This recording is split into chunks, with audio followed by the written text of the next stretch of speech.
In Prosecutor Jack Smith's world, there no longer is a First Amendment right of free speech for Americans.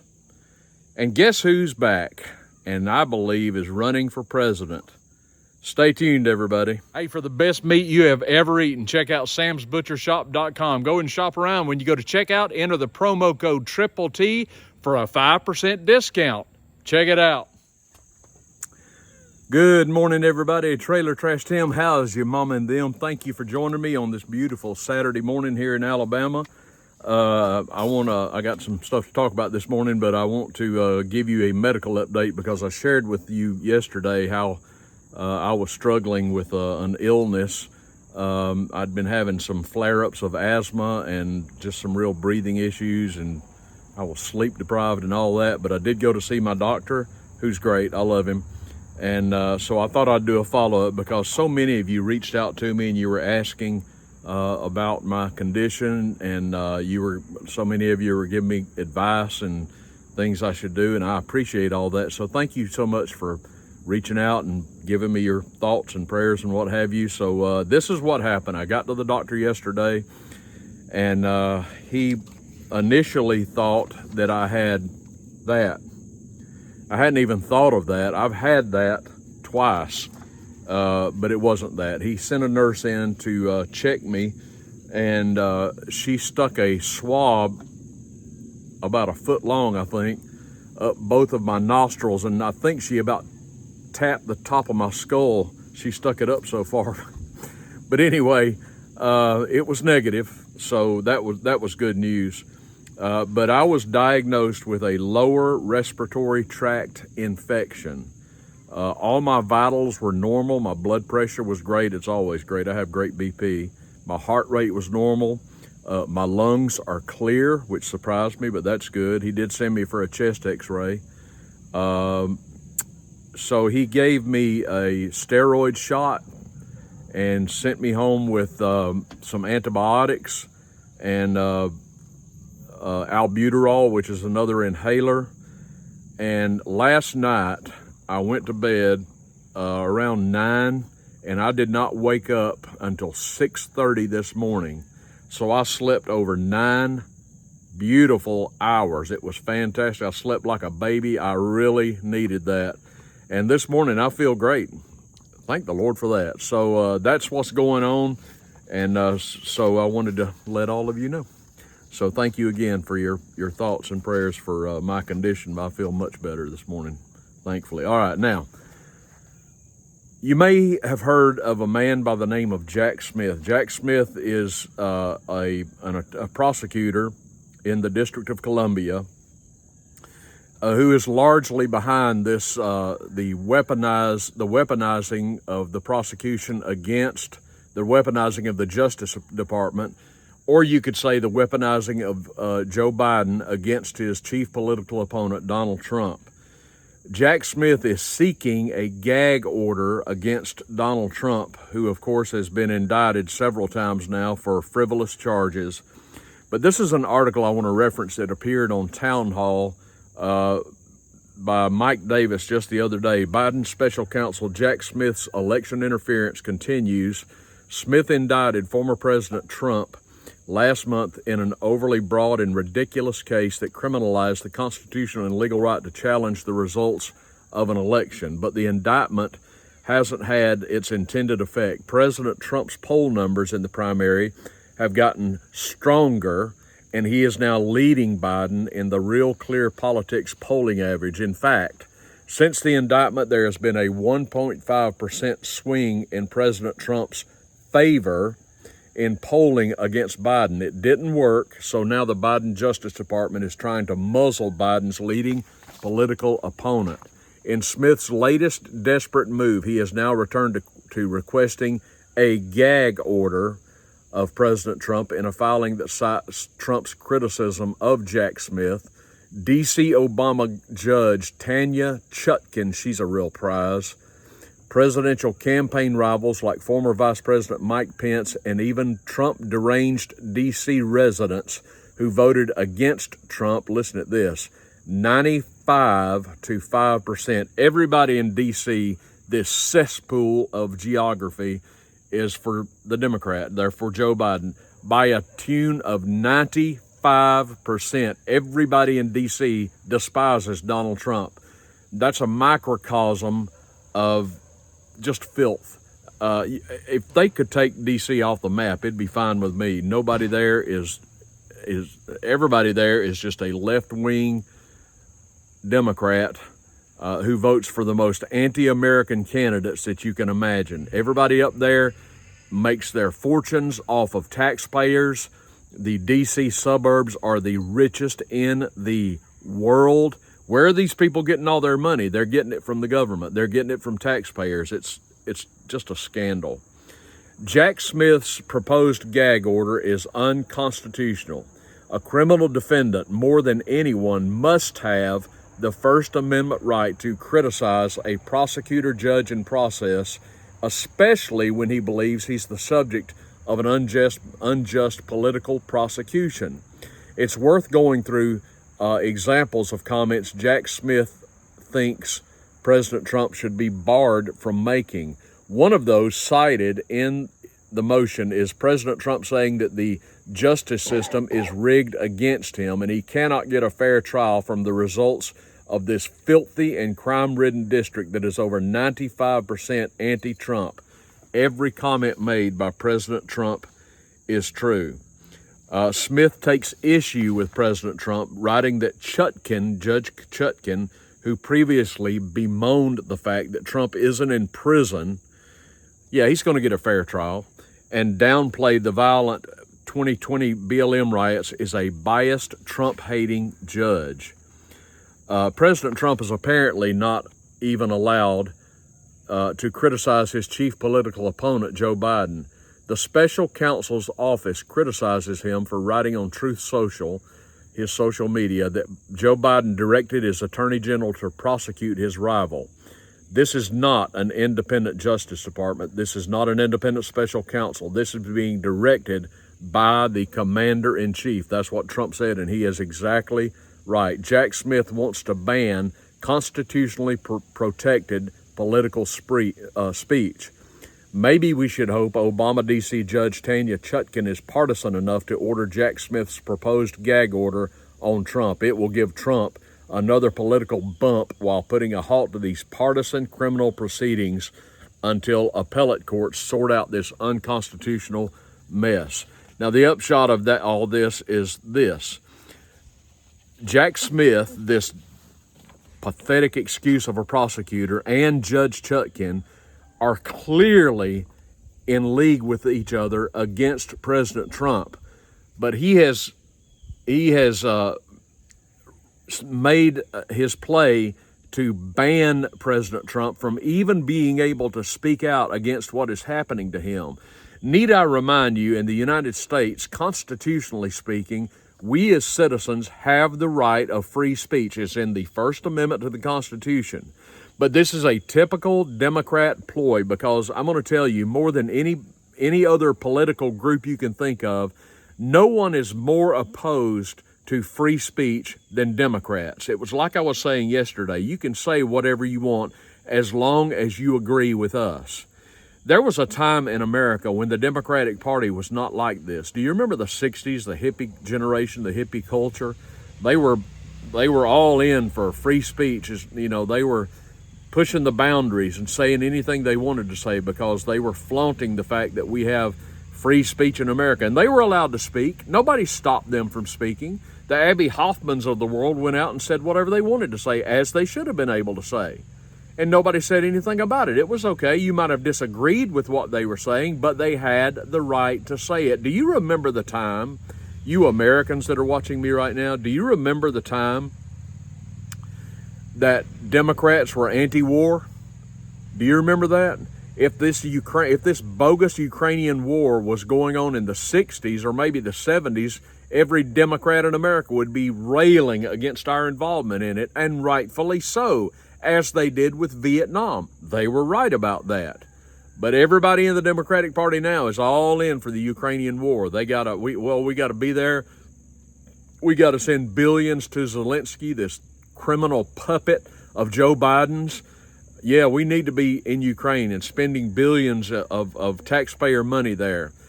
They are exactly the opposite of what they once claimed to be. I think it has to do with who your opponent is, but now they're not anti-war. That's the bottom line. Democrats are pro-war and they are pro-suppression of speech. They are absolutely all in. They don't like the Second Amendment. That's already been established. They never liked that. And now they hate the First Amendment. So they don't want you to have these, and they don't want you to have this. In the Democrats' world, you can't say what you want to say anymore. As long as you say what they want you to say, you're okay. But you gotta be in line. Jack Smith's unconstitutional demand would bar President Trump from making effective and true arguments against his political persecution. They are pulling out all the stops. They are doing everything they possibly can to shut this man down and to shut him up and put a gag order. And let me tell you something. This is why his poll numbers are going up. The more they do this kind of nonsense, the more his numbers go up, because it's not just Trump they want to gag. It's every American who stands for liberty.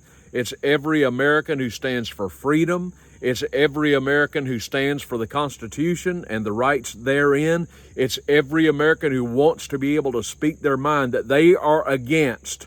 They are against you. They are against me, whether you're an American or not. If you're a person who likes to speak your mind freely, they're opposed to you. This is true in every culture you can imagine. They want to shut you down on social media. They want to shut you down on Facebook. They want to shut you down on Twitter, despite the fact that Elon Musk took over. He's still got people that are banned that he said he was going to reverse that, but he didn't for everybody. There's still people that should be able to post on Twitter that Musk hasn't lifted the ban for. The bottom line is they are opposed to free speech. They want to gag you. If you are pro-liberty, pro-freedom, you are the enemy. And that's why Trump's poll numbers are going up. And my thinking is, and my prayer certainly is, that Trump is going to receive a boost from that. Well, he already has in the polls. I have contended that this sort of thing is going to backfire, and I believe it will. They're trying to take Trump off the ballot in several American states. Now, I want to clarify, I'm not the biggest Trump fan in the world. I never have been, but there's one thing that I love about Donald Trump. On fiscal issues, he's still a train wreck. But Trump did more for the cause of war or the prevention of war than any president I can think of since at least Ronald Reagan. And that alone is worth the price of admission. For that alone, I would support him just to get us out of these frivolous wars. Trump knows that we shouldn't be in Ukraine, and he has maintained he's just for peace. He's not coming out in support of Ukraine or Russia. He just maintains we need to stop the war, and he's right about that. Let's turn the page. Guess who's back in the news? And I am going to predict that we're going to see this person running for president in 2024. And I don't think that's a stretch. That's right, it's good old Hillary. The Hildebeest is back. She's tan, she's rested, she's ready. We're ready for Hillary. Clinton has relaunched her Global Initiative Foundation and presidential run, maintains Helena Glass, writing in the Nationalist Voice. As Congress meets to argue whether Ukraine is entitled to another dime, out of the cobwebs comes Hillary to save the day, metaphorically. She wants to save the day for Ukraine at the expense of U.S. aid via, you got it, the suckers of the world, the U.S. taxpayers, relaunching her foundation that reportedly actually granted roughly 6% to charity. Wow. She has declared her foundation's newest scandal will be to, quote, give humanitarian aid to Ukraine, unquote. That is doublespeak for your tax dollars will go to Ukraine via the Clinton Foundation financed by the U.S. government. There is no more scandalous, supposedly non-profit organization in the world than the Clinton Foundation. Remember how they raped and pillaged Haiti a few years ago. Of course, there will be substantial donations to Big Mommy and family members in the process. The USAID's budget in 2013, 10 years ago, was $20 billion. 10 years later is a proposed $63 billion for 2024. The main recipient has typically been the National Endowment for Democracy. On paper, it is then required to dole out the funds to various charities inside the stipulated country in need of humanitarian aid. Instead, the money pays for NED's expenses, and the balance ends up at the World Bank, whereupon usury microloans are extended to other countries. The Clinton Foundation wants a piece of this action under the guise of humanitarian aid for Ukraine. The last file they formed for NED in 2020, income was $253 million, payroll and expense was $29 million, rent is $7.5 million. The largest grants, get this, went to the AFL-CIO, the Center for International Private Enterprise, a subsidiary of NED, the China Digital Times, the International Republican Institute, or subsidiary of NED, the National Democratic Institute, another subsidiary, and a host of projects based in D.C., New York, and Florida. What these agencies do not do is improve the quality of life for anyone. The Clinton Foundation was a recipient of USAID money when Hillary was Secretary of State, dispersing the funds to herself. Now, this goes on and on and on, but here's the upshot I want to read to you. When Hillary lost her presidential bid, her foundation tanked. Her popularity among foreign governments who had contributed to her foundation for the purpose of profit tanked. Ultimately, the foundation went completely dormant until now. Here comes Dick Morris. You remember Dick Morris? He was a Clinton aide who eventually saw the light, if you will. According to Dick Morris, a political consultant and former aide to Bill Clinton, Hillary is setting herself up to be the moderate choice for Democrats in the 24 election. The relaunch of the foundation may be a front for campaign monies. Huma Abedin, remember her? She used to be Mrs. Anthony Weiner. She has been retained as Hillary's chief of staff and is now dating Bradley Cooper of Hollywood fame. It goes on and on and on, but I don't want to bore you to tears. Here's what's going on. Hillary has refired the Clinton Global Initiative, which is nothing but a laundering organization where the Clintons enrich themselves. And I believe it is very possible that Clinton is taking money in again for the Clinton Foundation for the sole purpose of another presidential run. And she's going to position herself as being a more moderate, and thoughtful Democrat. Now, what nobody can say is this. We don't know whether or not the current occupant of the White House, which is what Nancy Pelosi calls Donald Trump. She won't call him by name. She calls him the former occupant of the White House when questioned about him. Well, the current occupant of the White House is just a doddering old mentally incapacitated fool, as we know, who can't put one foot in front of the other any longer. He is being propped up like Weekend at Bernie's. I don't know whether he's going to make it to the next election. Nobody knows that. It would not surprise me at all if we heard an announcement one day that for health reasons he's stepping down. That may very well happen, which would open the door. Of course, it is possible for his vice president, cackling Kamala Harris, or California Governor Gavin Newsom, or could we see the insertion of a more thoughtful and moderate Democrat with high mileage, good old Hillary Clinton? It would not surprise me at all if she inserted herself back. I'll tell you this much. I'll tell you who won't be allowed to get the nomination. That would be Robert F. Kennedy. He will not be allowed to get a speech on the floor of the convention in Chicago next year. They do not want him around. He could go third party, which I personally believe would benefit the Republican nominee, who is in all likelihood to be Trump. So what's the bottom line? Bottom line is we could see a rematch of 2016 of Trump versus Hillary.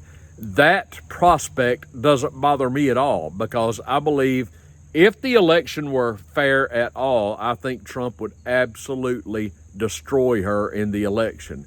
And it would please me to no end to see her suffer a humiliating defeat, which would put her out to pasture once and for all. I would relish that, wouldn't you?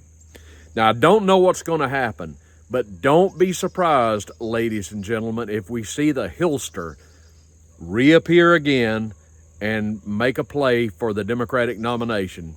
Doesn't really bother me at all, although I hate to see her back in the news, but I guess better her than Newsom, better her than Kathleen Kennedy, better her than the shell of a man in the White House now. I don't really care. My only hope and prayer is that the election could somehow be fair. Now, their elections always have irregularities. That's always been the case. But if we could absolutely overwhelm the polls, we might just be able to overcome any challenge by Hillary or anybody else and put an anti-war candidate back in the White House. That's my hope. That's my prayer. We're clinging to threads by this point, but there is hope. There's hope for this. There's hope for Gonzalo.